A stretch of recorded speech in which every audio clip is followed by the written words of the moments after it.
name's Lindy Cowling. Welcome to my channel. My website is www.lindycowling.co.uk. My email is info@lindycowling.co.uk.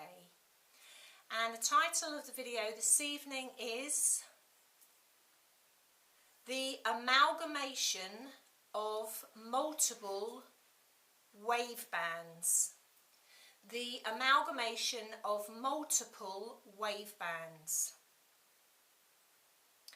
So probably in the course of your life, you would have either been able to tap into various vibrations, frequencies, wavebands, which we know as ascended masters, which we know as goddess energies, which we know as angelics, the angels, which we know as the elemental kingdom, the fairy kingdom, the elemental kingdom. That covers a lot of elements, literally, the elemental kingdom, not just fairies. So in the course of your life, you may have been working with these frequencies, tapping into them, working with them, even reading them for yourself or for others, or you may have gone to somebody that reads those energies. So this has been a phenomena or a facility in a way, bands of consciousness, waves of consciousness, wavelengths that have been there for a very long time. And they are tapped into according to the state of consciousness you have and your resonant frequency. So if, for example, you are someone that loves to work with an angelic frequency and you love reading about angels, or you have lots of angel cards, you just love that, you have angelic qualities yourself, then you resonate, you're in a compatible vibration with an angelic frequency, and so you're drawn to it. The same as ascended masters, like I say, goddess energies. I'm just reeling some off. The elemental kingdom. Some people are more star being, extraterrestrial frequency, drawn to that. And as a course of your evolution, some people will stay fixed on one wavelength and fixed on one frequency. But very often what can happen and does happen is, as part of your own spiritual evolution, you will find that there is an amalgamation, a combined effect of these wavelengths, these frequencies, which means that not only are they combined in the sense that you can tap into those states of consciousness and tap into those wavelengths, but also those qualities within yourself and within the soul and the spirit come to the fore. Now I'm going to break this down, like I do in my videos, a little bit more simply to try and explain what I mean, to get across what I'm trying to get across, so there's no confusion. Some people would state that the angelic frequencies, the elemental kingdom, the goddess kingdom, the extraterrestrial, the star being frequencies, that these are, and others, all the others I've reeled off, that they are belief systems and that you are tapping into a belief system. Well, I'm going to disagree with that. At one level of consciousness, at linear state of consciousness, you could limit it. You could limit that to a belief system, and you, in a limited state of consciousness, in a third dimensional state of consciousness, that you could state it's a belief system, and perhaps it would stay as a belief system.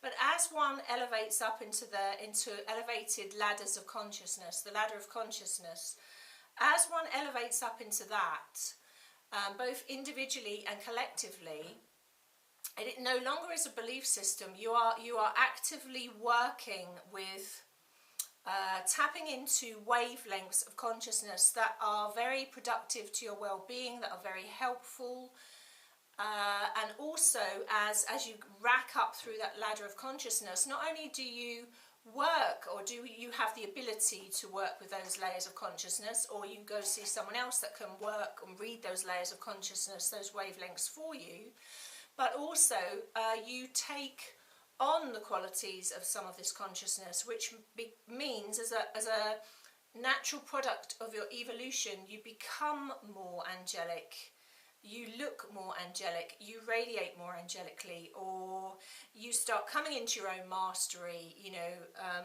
and even, you know, hence, you know, the saying ascended masters, the word masters, you start coming into your own mastery, you take on some of those qualities.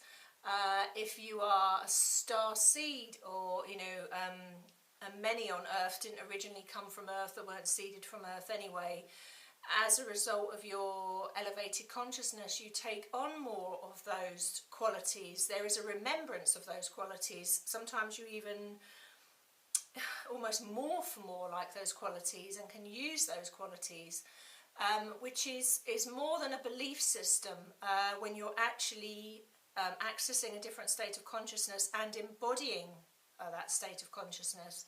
And what people can find, if they have the capacity within their own being to do so, which has happened to me many times, and I've seen it in others as well, is that you can be working energy, and you can be working with multiple layers at the same time. You can be working angelically, star being, you can be working with elemental energies, you can be working with different states of consciousness, all interreacting and interrelating with one another, all together. It doesn't have to be independently, unless your state of consciousness, or you fine-tune to one wavelength, like it's all angelic for you, or it's all goddess for you, or it's all elemental kingdom, fairy kingdom for you, or it's all you know, something else for you, like mediumship, for example. I mean, that's another that's not exactly the same as this, because obviously I'm a medium as well. A mediumship is creating a bridge between a third dimensional linear world to the upper dimensional world. Creates a bridge like a telephone receiver, so that the two dimensions can interact with one another and messages get passed backwards and forwards through the receiver, the medium, or the bridge. So mediumship, again, is not actually not a belief system, not from the genuine mediums working those frequencies. They are a bridge between dimensions, actively working bridge between those dimensions, passing information that couldn't possibly psychically be known by the genuine medium. And the idea of that is proof that people continue on in the dimensions. There is life beyond death. It's just a transition. So the point I'm making here is as you go up through your ladder of consciousness, you will find that it may not work this way for everyone. Everybody's different, but you have choices. You'll be feeling where you're most drawn to on those wavelengths, and it may change. Like I say, you may have all your eggs in one basket, so to speak, or you may find that you can almost multitask with it.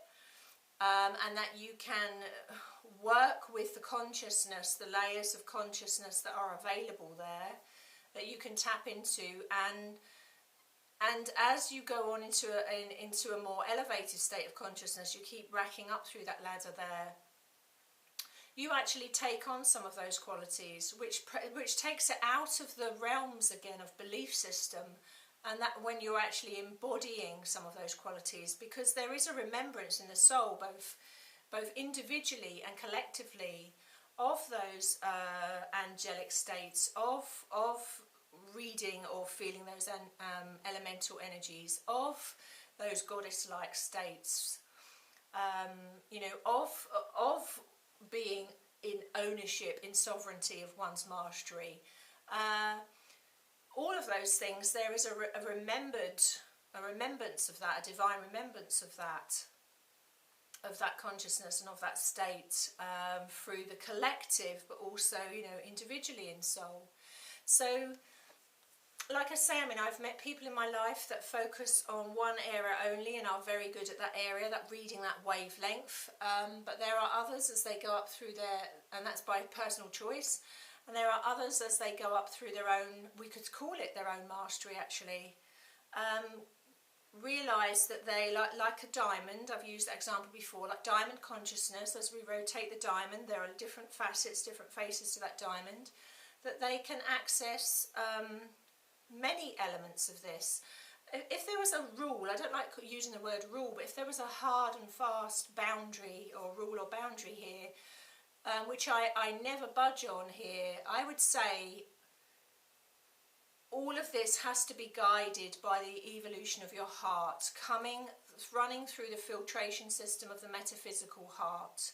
The reason I say this is because I've stated on video before, there is false light and there are light programs in place which are not the light of divinity.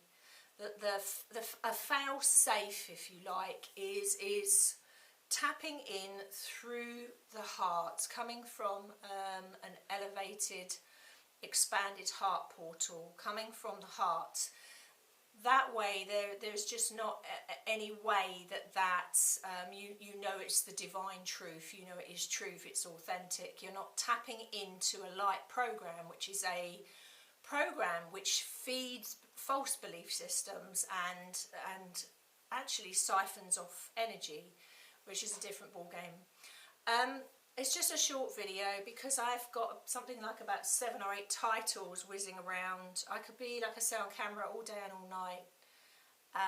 So I have to limit when I do this and when I do it, and what one I bring out and what I don't. And I've had a lot of requests for videos lately, so I tend to pick and choose the ones that I really resonate with at the time, and there's a few of them I do resonate with that I'll bring out. So I aim to be recording quite a lot in the next few weeks. Anyway, on that note, I will love you and leave you. I hope you found that interesting. Thank you for watching, as always. Thank you for subscribing, and thank you for resonating. Take care of yourselves, and I will see you again soon. Bye.